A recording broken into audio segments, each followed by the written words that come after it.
My name is Irene, and I'm just a simple girl from a modest family. I graduated from college and started working as a nurse at City General Hospital. It wasn't glamorous, but I loved helping people and making a difference in their lives. On that fateful day, I was rushing through the emergency room, arms full of supplies, when the doors burst open. 2 paramedics wheeled in a stretcher, and on it lay a man in a torn leather jacket and shattered motorcycle helmet. "What happened?" I asked, immediately setting down my load and moving to assist. "Rich boy on a fancy bike lost control," one of the paramedics grunted. "Hit a guardrail. Lucky his gear held up, or he'd be in worse shape." Dr. Thompson, the attending physician, hurried over. "Irene, I need your help here." We worked quickly, removing the man's protective gear and assessing his injuries.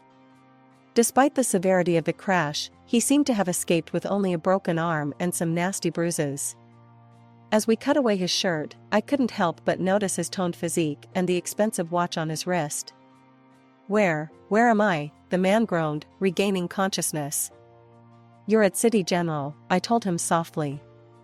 "You've been in an accident, but you're going to be okay." His eyes fluttered open, revealing startling blue irises. He looked at me, dazed, then managed a weak smile.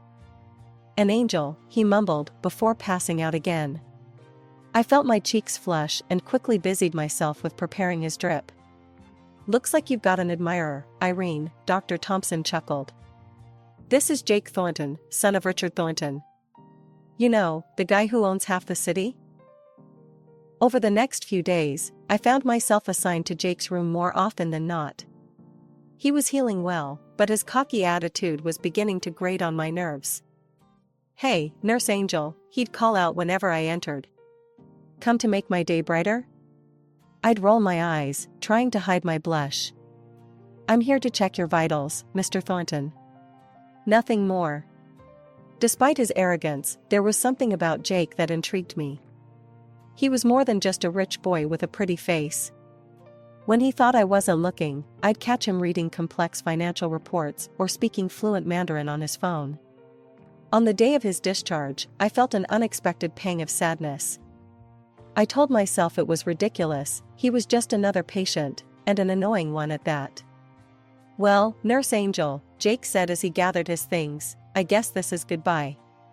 "Take care, Mr. Thornton," I replied professionally. "Try to stay off motorcycles for a while." A week after Jake's discharge, I was going about my usual routine at the hospital. It was a quiet afternoon, and I was updating patient charts at the nurse's station when I heard a familiar voice.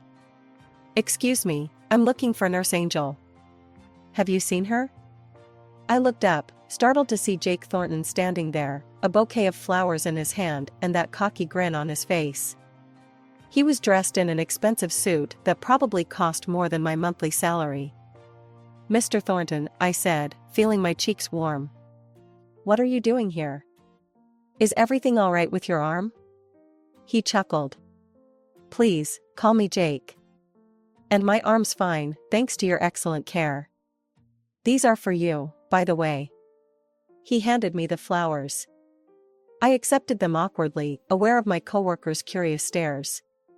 "Thank you, but why?" "Because I'm asking you out on a date," he said bluntly. "And I'm hoping these might persuade you to say yes." Against my better judgment, I found myself nodding. "Okay, one dinner. But that's it."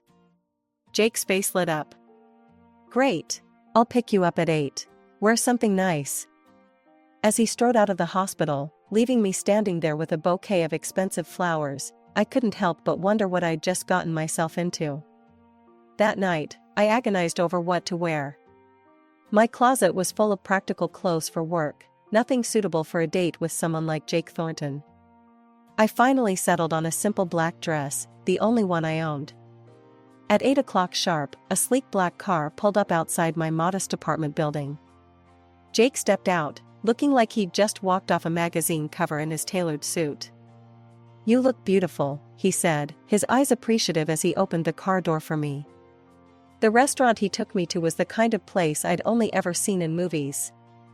Crystal chandeliers, soft piano music, waiters in tuxedos, It was all so overwhelming. "Relax," Jake said, noticing my discomfort. "It's just dinner." But it wasn't just dinner. It was the beginning of something I never could have anticipated. As we talked, I discovered that beneath his cocky exterior, Jake was intelligent, funny, and surprisingly down-to-earth. He told me about his work as a financial director in his father's company, and I found myself sharing stories about my life and my passion for nursing. "You know," Jake said as we were finishing dessert, "I've dated a lot of women, but I've never met anyone quite like you, Irene." I laughed. "I'm sure you say that to all the girls." "No," he said, his tone serious. "I mean it. You're real. Genuine. It's refreshing." As he drove me home that night, I realized that I was in dangerous territory. But when he kissed me goodnight, soft and sweet, all my reservations melted away. And as I watched his car disappear into the night, I knew that my life was never going to be the same again. The weeks that followed were like a dream. Jake and I started dating regularly, and I found myself falling harder for him with each passing day. But reality had a way of intruding on our fairy tale.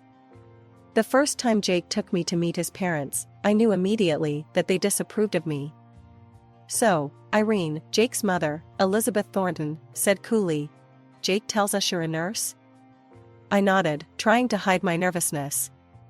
"Yes, at City General." "How quaint," she replied, her tone making it clear she thought it was anything but. Jake's father, Richard, barely looked up from his newspaper. "And your family? What do they do?"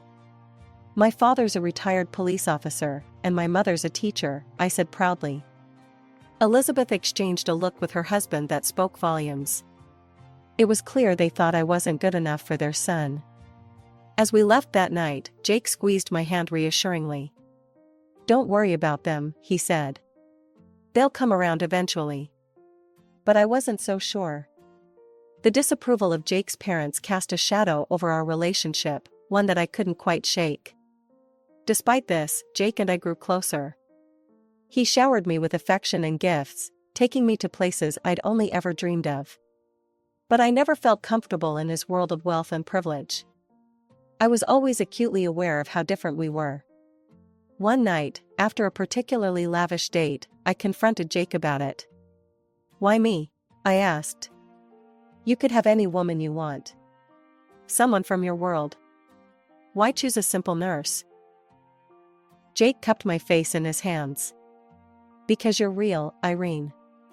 You're not with me for my money or my name. You see me for who I really am." His words touched me deeply, and I pushed my doubts aside. I loved Jake, and he loved me. Wasn't that all that mattered? 6 months into our relationship, Jake proposed. It wasn't a grand, elaborate affair, just the two of us, on the rooftop of my apartment building under the stars. It was perfect. We decided on a simple ceremony, much to the dismay of Jake's parents. But Jake stood firm, insisting that it was our day, not theirs. As I walked down the aisle, seeing Jake's beaming face, I felt like my heart might burst with happiness. This was the beginning of our forever. After the wedding, we moved into Jake's luxury apartment. It was bigger than any place I'd ever lived, with a view of the city that took my breath away. "Welcome home, Mrs. Thornton," Jake said, scooping me up in his arms as we crossed the threshold. I giggled, still not used to my new name. "I love you, Mr. Thornton." Married life with Jake started off beautifully. We settled into a routine in our luxurious apartment, and I continued working part-time at the hospital. A few months after our wedding, I discovered I was pregnant. Jake was overjoyed when I told him the news. "We're going to be parents," he exclaimed, spinning me around in our living room. "I can't wait to meet our little one." The pregnancy was relatively easy, and 9 months later, I gave birth to a beautiful baby girl. We named her Lily. Jake was by my side throughout the delivery, holding my hand and encouraging me. To my surprise, Jake's parents seemed to soften a bit after Lily was born. They doted on their granddaughter, showering her with gifts and attention. However, their attitude towards me remained cool and distant. "At least you managed to give Jake an heir," Elizabeth said during one of their visits, her tone a mix of approval and condescension. I bit my tongue, reminding myself that Lily deserved to have a relationship with her grandparents, regardless of how they treated me. As the months passed, I noticed subtle changes in Jake. He started working longer hours at his father's company, often coming home late and exhausted. Our conversations became shorter, more superficial. He'd ask me to prepare his suits and shine his shoes, but rarely inquired about my day or how I was feeling. One evening, as I was putting Lily to bed, Jake came home later than usual. "Where have you been?" I asked, trying to keep the accusation out of my voice. "Working late," he replied tersely. "There's a big merger coming up. I need to be prepared." I nodded, unconvinced. "I made dinner. It's in the fridge if you want to heat it up." Jake waved his hand dismissively. "I already ate at the office." This became our new normal. Jake would come home late, barely acknowledge me or Lily, and retreat to his home office. I tried to talk to him about it, but he always had an excuse. "I'm doing this for us, Irene," he'd say. "For our future. You wouldn't understand the pressure I'm under." I felt a growing distance between us, a chasm I didn't know how to bridge. The man I married, the one who had swept me off my feet, seemed to be disappearing before my eyes. One day, I received an unexpected call from Elizabeth, Jake's mother. "Irene," she said, her voice cold and disapproving. "I hope you realize you're not fulfilling your duties as the wife of a financial director." Confused and hurt, I asked, "What do you mean?" "You didn't even bother to come to the corporate party last night," she replied. "Though perhaps it's for the best. You would have stood out among the gorgeous women there, and not in a good way." My heart sank. I hadn't known about any corporate party. Jake hadn't mentioned it to me. That evening, when Jake came home, I confronted him. "Why didn't you invite me to the corporate party?" Jake's face hardened. "Irene, let's be honest. You're too simple for those events. I'd be embarrassed to have you there." His words cut deep, confirming my worst fears. The man I loved, the one who had once called me real and genuine, now found me embarrassing. The weeks following Jake's cruel words were tense. We barely spoke. I threw myself into caring for Lily and my work at the hospital, trying to ignore the growing pit in my stomach. One evening, Jake called to say he was staying late at work again. I decided to use the quiet time to clean up a bit. As I tidied his home office, I noticed his computer was on, the screen glowing softly in the dim room.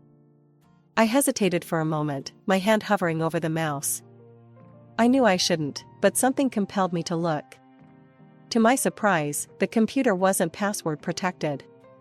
With a shaky hand, I opened his email. What I found shattered my world. There, in black and white, was an email exchange between Jake and a woman named Vanessa. As I read through their correspondence, my heart pounded in my chest.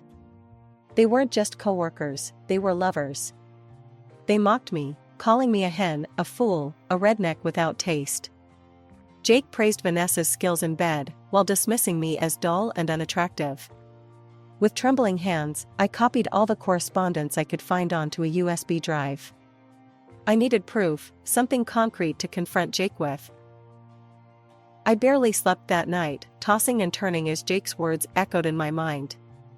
When he finally came home the next morning, I was waiting for him in the living room, Lily asleep in her crib.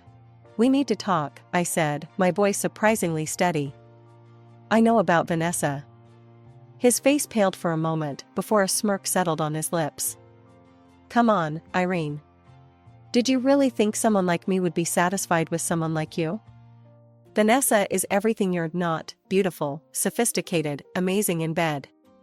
Each word was like a knife to my heart. "I'm your wife," I whispered. "The mother of your child." "And that's all you'll ever be," he sneered. "I'm not giving up Vanessa. You'll just have to deal with it." In that moment, something inside me snapped. "No," I said firmly. "I won't deal with it. This marriage is over, Jake." His smirk faltered. "You can't leave me. You have nowhere to go, no money of your own. I'd rather be poor and alone than stay with a cheating bastard like you, I spat. I rushed to Lily's room, scooped her up, and grabbed the pre-packed bag I'd prepared earlier. As I headed for the door, Jake called out. "You'll regret this, Irene. I'll make sure of it." I turned to face him one last time. "No, Jake. You're the one who's going to regret this." With those words, I walked out of our luxury apartment, my daughter in my arms and my heart in pieces. I didn't know what the future held, but I knew one thing for certain: I was done being Jake Thornton's fool. The taxi pulled up to my parents' modest home, and I felt a wave of relief wash over me. My mother opened the door before I could even knock, concern etched on her face. "Irene, what's wrong, sweetheart?" she asked, taking in my tear-stained face and Lily in my arms. "Mom," I choked out, "Jake, he's been cheating on me." My father appeared behind her, his expression hardening. "That bastard," he muttered, ushering us inside. Over the next few hours, I poured out the whole sordid story to my parents. They were furious but supportive, insisting that Lily and I stay with them as long as we needed. But Jake wasn't content with just ending our marriage. He wanted to destroy me completely. I was served with court papers. He was suing for full custody of Lily, claiming I was an unfit mother. The allegations in the lawsuit made me sick. Jake painted me as unstable, neglectful, an alcoholic who cheated on him. Every word was a lie, but I knew how powerful the Thorntons were.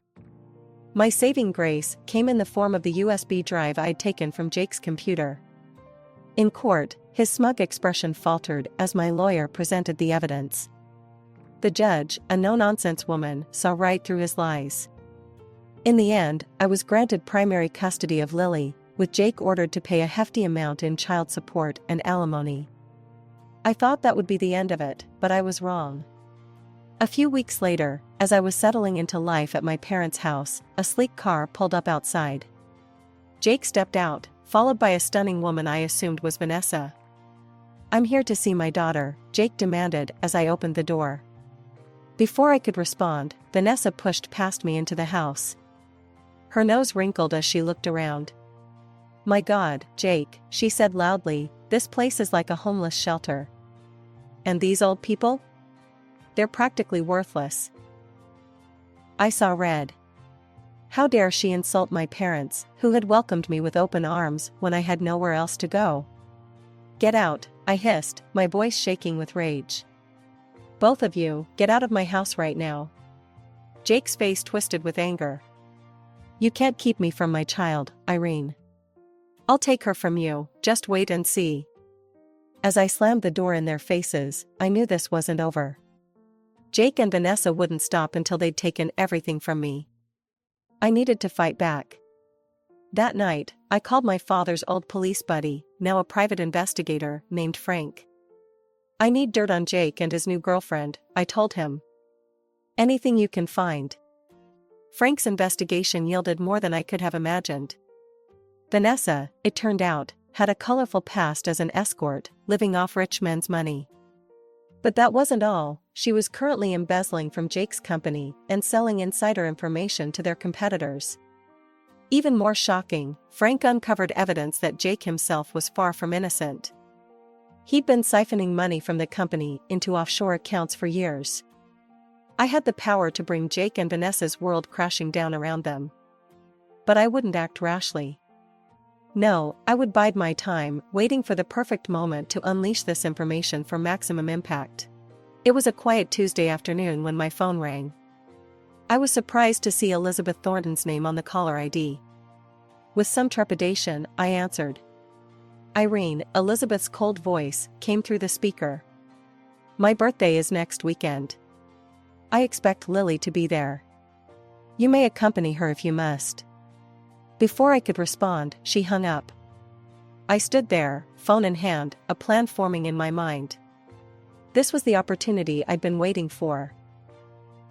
As we approached the Thornton mansion, I took a deep breath, steeling myself for what was to come. Richard answered the door, his face a mask of polite indifference. "Ah, Irene. And little Lily, come in." The room was filled with the Thorntons' high society friends, all giving me curious looks. I felt like a specimen under a microscope. Suddenly, the room fell silent as Jake entered, Vanessa on his arm. His face registered surprise at seeing me, quickly masked by a smug smile. "Everyone," he announced, "I'd like you to meet Vanessa, my fiancée and future wife." The room erupted in congratulations.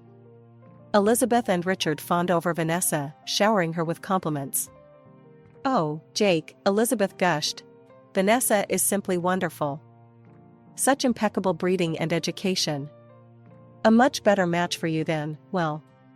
She glanced dismissively in my direction. I felt my cheeks burn with humiliation and anger. But now was not the time to lose control. I waited until the excitement died down, then slowly stood up. "I have something to say," I announced, my voice steady, despite my racing heart. I pulled out the folder from my purse and turned to address the room. "You all seem very impressed with Vanessa. But do you know who she really is?" The room fell silent as I began to reveal the truth. I explained how Vanessa was living under a false identity, how she had no real education, and how she had worked as an escort, sleeping with rich men for money. Gasps and murmurs filled the room. Vanessa's face had gone pale, while Jake looked like he might be sick. But I wasn't finished. "And that's not all," I continued. "Vanessa has been selling company secrets to your competitors. She's been embezzling money from the company accounts Jake so trustingly gave her access to." Richard Thornton's face had turned an alarming shade of red. "Is this true?" he thundered, turning to Jake and Vanessa. Before either could respond, I delivered the final blow. "And Jake? Jake has been transferring company funds to offshore accounts for years." The room erupted into chaos. Richard grabbed Vanessa by the arm, practically dragging her to the door.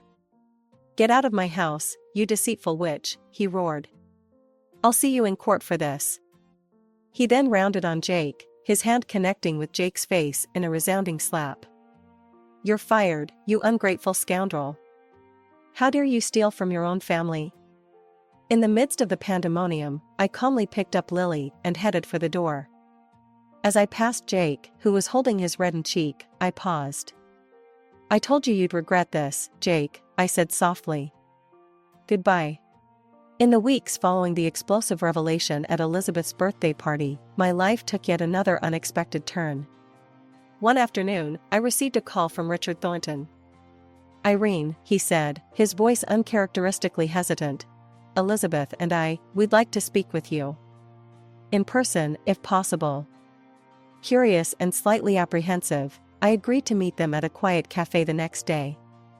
As I walked in, I saw them sitting at a corner table, looking older and more subdued than I'd ever seen them.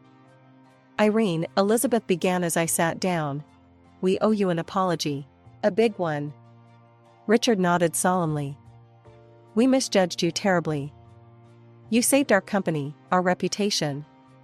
We can never thank you enough." Over the next hour, we talked more openly than we ever had before. They shared their regrets, their shock at Jake's betrayal, and their hope for a fresh start. By the time we left the cafe, a tentative peace had been established between us. Life continued to evolve rapidly. Vanessa was arrested for fraud and embezzlement, facing not just a hefty fine but potential jail time. Jake, stripped of his position and his fancy apartment by his parents, left the state in disgrace. He would call occasionally to speak with Lily, but our interactions remained cold and distant. One day, Richard and Elizabeth invited me to their office. "We have something for you," Richard said, handing me an envelope. Inside was the deed to a small but lovely apartment in a nice part of town. "It's yours," Elizabeth explained. "A thank you for saving the company.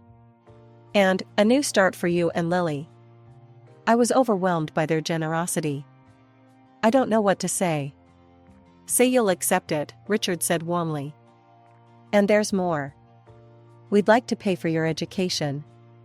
You mentioned once that you dreamed of becoming a doctor?" Tears welled up in my eyes. "A cardiologist, actually. But I never thought." "Now you can," Elizabeth smiled. Consider it an investment in our granddaughter's future. And so, at 30 years old, I found myself embarking on a new journey. Balancing single motherhood with medical school was challenging, but I was determined to succeed. Lily and I settled into our new apartment, building a life that was entirely our own.